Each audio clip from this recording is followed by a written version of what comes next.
Alright, take two. This time it's lightly pan-fried. You can see that they're a lot more curious than before. Right? You want one? It's pan-fried. Yes? Pan-fried? Pan-fried, anyone? Yay! One taker. You? No? Check out that kitty tongue.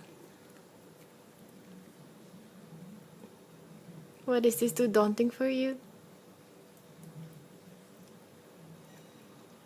Okay, I'll put it on the floor. Go away, vacuum cleaner. Yay, he takes it. Max, come here. Come here, my trustworthy vacuum cleaner. Yes, of course, he takes it. Alright, it's pan-fried. Pan-fried after all. I would give this to them as an occasional treat because it's really fatty.